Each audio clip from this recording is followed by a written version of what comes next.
फिर से बड़ी खबर की बात करते हैं। राहुल गांधी संसद मार्ग थाने पहुंचे हुए। पैलेट गन मामले में क्या अपडेट है, जांच कहां तक पहुंची है, ये जानने के लिए राहुल गांधी संसद मार्ग थाने पहुंचे हैं और उनके साथ में पीड़ित छात्र साहिल भी है, जिसके साथ प्रेस कॉन्फ्रेंस 24 जुलाई को राहुल गांधी ने की थी और पैलेट गन से वो जो जख्मी हुआ वो निशान दिखाए गए। तब देखिए राहुल गांधी के ठीक बाईं तरफ सफेद टी शर्ट में जो चश्मा लगाए हुए साहिल है और यही पैलेट गन के वजह से जो घायल हुए, चोटिल हुए, वो साथ में उनके संसद मार्ग थाने पहुंचे हैं। अब इस मामले में राहुल गांधी बहुत एक्टिव है। राहुल गांधी सरकार का घेराव कर रहे हैं, केंद्रीय गृह मंत्री अमित शाह पर सवाल उठा रहे हैं और संसद में भी यह मुद्दा लगातार गूंजा था। अब संसद के बाहर भी यह मुद्दा लगातार गूंज रहा है। इस मामले में जांच कहां तक पहुंची है, क्या जांच पुलिस के अधिकारियों की तरफ से की गई है, क्योंकि देखिए ये बहुत स्पष्ट है, सरकार की इस मामले पर नजर है, कोर्ट की इस मामले पर नजर है और विपक्ष तो इस मुद्दे को पकड़ के बैठा हुआ है। विपक्ष इस मुद्दे पर लगातार गृह मंत्री अमित शाह को घेर रहा है कि ये सिचुएशन अगर जो बनी है वो गृह मंत्री अमित शाह की वजह से बनी है, ऐसा विपक्ष की तरफ से कहना है। विपक्ष लगातार ये कह रहा है कि किसके आदेश पर पैलेट गन चलाई गई और अगर केंद्रीय गृह मंत्री अमित शाह के आदेश पर चलाई तो उनको इस्तीफा देना चाहिए। राहुल गांधी ये मांग करते रहे हैं। संसद में भी कांग्रेस की तरफ से मुद्दा उठाया गया है, संसद के बाहर भी ये मुद्दा उठाया गया है और अभी भी थाने पहुंचकर राहुल कह रहे हैं राहुल की शिकायत पर दर्ज अभी तक एफआईआर नहीं हुई है। राहुल की शिकायत पर अभी तक एफआईआर दर्ज नहीं हुई है। देखिए राहुल चाहते हैं कि इस मामले में कानूनी कार्रवाई की जाए, दोषियों पर कड़ी कार्रवाई हो और इसीलिए युवाओं के साथ वो प्रेस कॉन्फ्रेंस कर चुके हैं। और जब गूंज, छात्रों की गूंज कार्यक्रम जब राहुल गांधी चलाते हैं, चाहे वो प्रयागराज में, अभी पुणे भी जाएंगे राहुल गांधी, तो वहां हर जगह इस मुद्दे को राहुल गांधी उठाते रहे हैं। अब संसद मार्ग थाने पहुंचकर भी राहुल गांधी इस मुद्दे को उठा रहे हैं और पैलेट गन से घायल शख्स को लेकर यानी साहिल को लेकर राहुल गांधी पहुंचे हुए हैं और अभी अधिकारियों के साथ बात हो रही है। अब यह भी जानकारी आ रही है कि राहुल की शिकायत पर एफआईआर दर्ज नहीं हुई है और इस बात को लेकर राहुल नाराज है, राहुल गांधी नाराज है। कांग्रेस की तरफ से सवाल उठाए जा रहे हैं कि क्यों आखिर विपक्ष की बात नहीं सुनी जा रही है, क्यों अगर उन छात्रों को इंसाफ नहीं दिया जा रहा है जिन पर अत्याचार हुआ है, जिनके साथ अन्याय हुआ है। और इसीलिए राहुल गांधी पुरजोर तरीके से मुद्दा उठा रहे हैं और देश भर में अलग अलग जगह इस मुद्दे को उठाने की राहुल गांधी कोशिश कर रहे हैं। छात्रों की गूंज का कार्यक्रम देश के किसी भी हिस्से में होता है तो वहां पर छात्रों की आवाज राहुल गांधी उठाते हैं, वहां पर पैलेट गन का मुद्दा राहुल गांधी उठाते हैं। पैलेट गन के मुद्दे को लेकर कानून व्यवस्था पर सवाल राहुल गांधी उठाते हैं और कानून व्यवस्था संचालित करने वाले केंद्रीय गृह मंत्री पर राहुल गांधी सवाल उठाते हैं। जिम्मेदारी तय होनी चाहिए, ये राहुल गांधी की तरफ से कहा जा रहा है। साहिल लोचब, जिनकी आंख की रोशनी जा सकती थी, जैसा राहुल गांधी ने प्रेस कॉन्फ्रेंस में कहा 24 जुलाई की। मौसमी हमारी सहयोगी हमारे साथ में जुड़ चुकी है। मौसमी, और क्या जानकारी अभी तक आपके पास आ पा रही है, अंदर क्या हो रहा है? देखिए, ये जो खबर आ रही है कि राहुल गांधी लगातार ये कह रहे हैं कि साहिल लोचब की एफआईआर जो है वो दर्ज की जानी चाहिए और साहिल लोचब इससे पहले भी हमारे सूत्र बता रहे हैं कि अपने वकीलों के साथ बार बार दिल्ली पुलिस के पास गए हैं। उनकी एफआईआर रजिस्टर नहीं हो रही थी, उनकी कंप्लेन रजिस्टर नहीं हो रही थी, जो शिकायत वो दे रहे थे वो दिल्ली पुलिस लेने से भी इनकार कर रही थी और अभी इस मामले में कोई एफआईआर लॉन्च नहीं हुई है। और इसको लेके जब उन्होंने राहुल गांधी को ये जानकारी दी तो राहुल गांधी खुद जो है यहाँ पे जाते हैं और एफआईआर की मांग करते हैं। जब दिल्ली पुलिस उनको एंटरटेन करने से मना कर देती है या मना कर देती है एफआईआर रजिस्टर करने से, तब वो जाते हैं और आला अधिकारी से मिलकर ये कहते हैं कि एफआईआर इस मसले पर रजिस्टर होनी चाहिए। साहिल लोचब पर पैलेट गन्स का इस्तेमाल हुआ है और एक तरीके से एक बड़ा जो एक बड़ा सियासी रूप से भी कह लीजिए या सरकार पर प्रेशर बनाने को लेकर कह लीजिए, राहुल गांधी एक बड़ा अटैक यहाँ पे ना सिर्फ दिल्ली पुलिस पे कर रहे हैं। उनका ये कहना है कि दिल्ली पुलिस जानबूझ के इस मामले में पूरी कार्रवाई नहीं कर रही है क्योंकि उसकी वो खुद आरोपों के घेरे में है और जिस तरीके से वो खुद दोषी है इस पूरे मसले पर।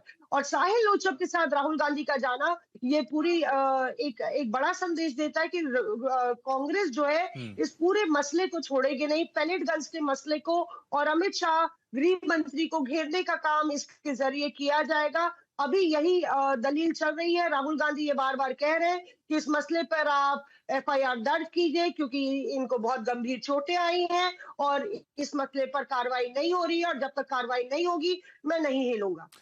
अरविंद ओझा बने हुए हमारे साथ। अरविंद, राहुल गांधी नाराज हैं क्योंकि एफआईआर दर्ज नहीं हुई है, पुलिस की तरफ से कोई कार्रवाई नहीं की जा रही है क्योंकि पुलिस खुद इस मामले में इन्वॉल्व है। आपके पास अभी तक और क्या जानकारी आ पा रही है? देखिए, अभी जो डीसीपी नई दिल्ली है सचिन शर्मा, उनसे ही बातचीत कर रहे राहुल गांधी, और इसके पहले एक दो पुलिस स्टेशन गए थे, ये जानकारी मिली है। कनॉट प्लेस पुलिस स्टेशन गए थे, ये जानकारी मिली। कनॉट प्लेस में एसएचओ उस वक्त मौजूद नहीं थे, 1 मिनट तक रुके, बिना किसी से बातचीत किए वहां से निकल गए, फिर संसद मार्ग पुलिस स्टेशन पहुंचे हैं। और जैसा मौसमी ने बताया कि एफआईआर दर्ज कराने पहुंचे हैं। देखिए, इस मामले पर सियासत एक तरफ, लेकिन जो पुलिस है, पुलिस ने 20 जुलाई को जो कुछ भी हुआ था नई दिल्ली इलाके में, हाँ। उसको लेकर अलग अलग तकरीबन 15 से 20 एफआईआर दर्ज की है।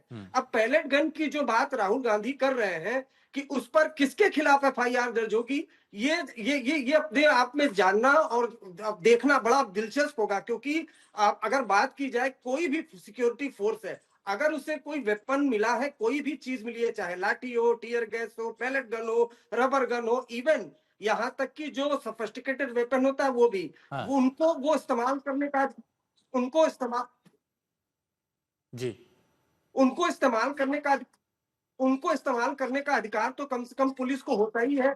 हाँ। नहीं, बिल्कुल आपको सुन पा रहे हैं, लेकिन मौसम एक बात बताइए, क्योंकि हमने ये देखा है संसद में भी गतिरोध बना हुआ था, समाधान नहीं निकल पाया था। अब राहुल गांधी कह रहे हैं कि अभी तक कोई कार्रवाई पुलिस की तरफ से नहीं की जा रही है, एफआईआर भी दर्ज नहीं हो पाई है क्योंकि पुलिस इस खुद मामले में इन्वॉल्व है। तो अगर ये गतिरोध बरकरार रहता है तो आगे अब कांग्रेस की क्या रणनीति होगी? क्योंकि साहिल भी उनके साथ में है, जो विक्टिम है वो भी उनके साथ में है। तो अगर एफआईआर दर्ज नहीं होती है, पुलिस की तरफ से आगे एक्शन नहीं उठाया जाता है जैसा राहुल गांधी चाहते हैं, तो फिर आगे क्या? देखिए, मुझे लगता है कि कहीं ना कहीं राहुल गांधी, अभी ये जानकारी मिल गई है कि राहुल गांधी अभी मीडिया से भी मुखातिब होंगे, तो वो इस पॉइंट को हाईलाइट करने की कोशिश करेंगे कि ये कानून व्यवस्था अगर देश की राजधानी दिल्ली में है तो पूरे देश में क्या हाल होगा। और गृह मंत्री अमित शाह की जो दिल्ली पुलिस है वो एक ऐसे पीड़ित की रिपोर्ट दर्ज नहीं कर रही है जो बुरी तरीके से उनको चोट लगी है और एक तरीके से पूरी तरीके से उनकी आंख की रोशनी जाने का खतरा भी है, एक आंख का। तो उस तरीके से वो राहुल गांधी इसको पेश करने की कोशिश करेंगे और गृह मंत्री अमित शाह को कहीं ना कहीं इस पूरे मसले पर निशाने पर लेंगे। अभी जैसे कि जानकारी मिल रही है कि राहुल गांधी इस बात पर अड़े हुए हैं कि एफआईआर जो है वो दर्ज होनी चाहिए इस पूरे मसले पर। शिकायत जो दी है साहिल लोचप की, उसको संज्ञान ले लेना चाहिए। अब देखिए, धीरे धीरे एस्केलेट कर रहे हैं राहुल गांधी। पहले वो जाते हैं सीधे पुलिस स्टेशन और वहां पे कहते हैं कि एफआईआर दर्ज कीजिए। उसके बाद पार्लियामेंट स्ट्रीट जाते हैं, आला अधिकारियों से मिल रहे हैं। जो अरविंद ओझा बता रहे हैं कि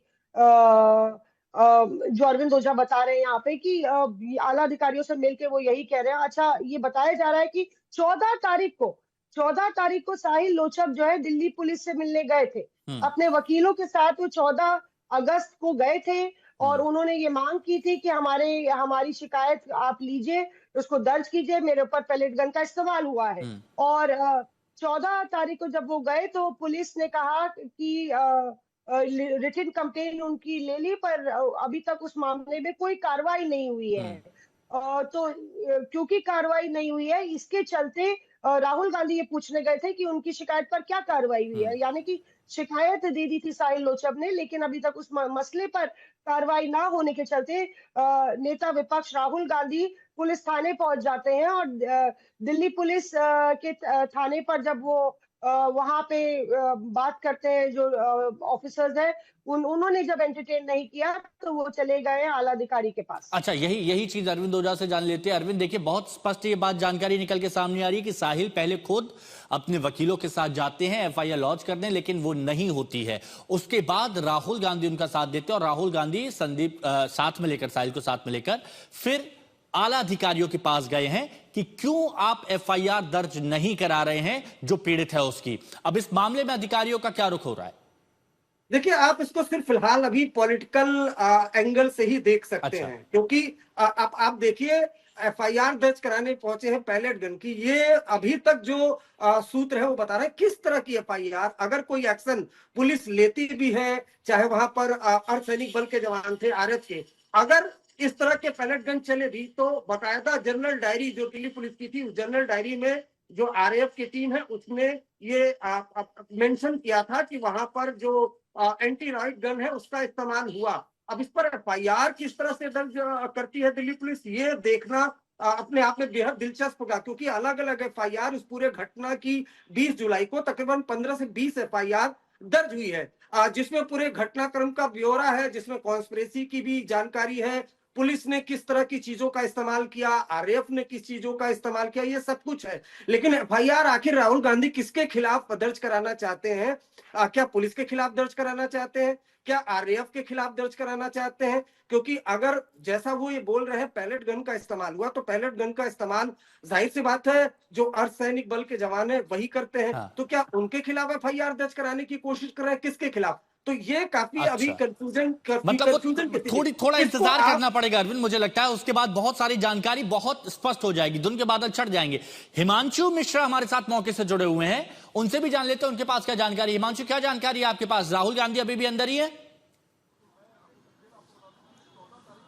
बिल्कुल, राहुल गांधी अंदर है। मैं ठीक डीसीपी ऑफिस के यहाँ पर मौजूद हूं। हिमांशु, आप देखिए ये डीसीपी ऑफिस नई दिल्ली है जहां पर इस वक्त हम मौजूद हैं, और ये बाहर आप देखिए राहुल गांधी की गाड़ी यहां पर मेन गेट पर ही मौजूद है, और ये सामने जो आप देख रहे हैं सीआरपी के जवान, ये राहुल गांधी की सिक्योरिटी है जो आपको डीसीपी ऑफिस के बाहर मौजूद दिख रही है। राहुल गांधी तकरीबन 20 से 25 मिनट पहले यहाँ पर पहुंचे हिमांशु, और लगातार वो डीसीपी ऑफिस में ही मौजूद है, क्योंकि जब राहुल गांधी यहाँ पर पहुंचे उनकी गाड़ी सीधे अंदर आती है और यहीं पर डीसीपी मौजूद थे। राहुल के साथ विक्टिम था, वो अंदर जाते हैं और लगातार बातचीत जारी है।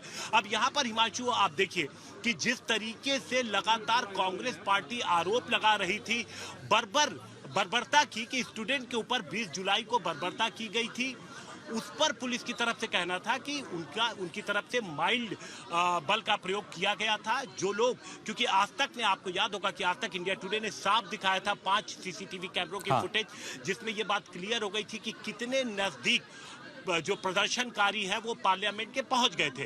पुलिस का कहना था कि पार्लियामेंट तक पहुंचने से पहले उन्होंने 4 से 5 राउंड बैरिकेड्स को हिमांशु पार किया था।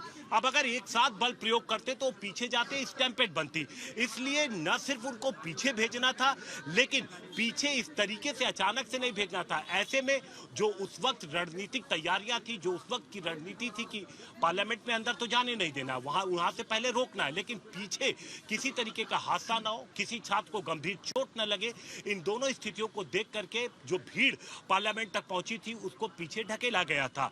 पैलेट गन के इस्तेमाल की बात है, उसमें एक डीजी एंट्री भी सामने आई थी जो यही पार्लियामेंट स्ट्रीट थाने जहां पर इस वक्त हम मौजूद है यहीं पर दर्ज की गई थी, और उस एंट्री के बाद से कि किस तरीके से पैलेट गन चलाने की अनुमति मिली थी। लेकिन पुलिस का साफ तौर पे कहना था कि यहां पर इस तरीके की पैलेट गन का कोई प्रयोग नहीं हुआ था। ऑफिशियली पुलिस की तरफ से कभी भी इस बात को नहीं माना गया। तो आप ये देखिए कि अब जब राहुल गांधी पहुंचे हैं, क्योंकि इस पूरे मामले में एफआईआर तो दर्ज है ही हिमांशु, उनमें इन्वेस्टिगेशन भी जारी है। उस इन्वेस्टिगेशन का जो कुछ पार्ट है, हालांकि एफआईआर जो दर्ज है उस पर कार्रवाई नहीं होगी क्योंकि उसको लेकर एक नोटिफिकेशन भी सरकार की तरफ से हो चुका है, लेकिन जो आपराधिक प्रवृत्ति के लोग थे, जो 1000 से ज्यादा 101 के करीब जो जिनके ऊपर ऐसे लोग थे जो कत्ल के आरोप थे, तो क्या उनके साथ क्या होगा, उनको लेकर के अभी स्थिति साफ नहीं है।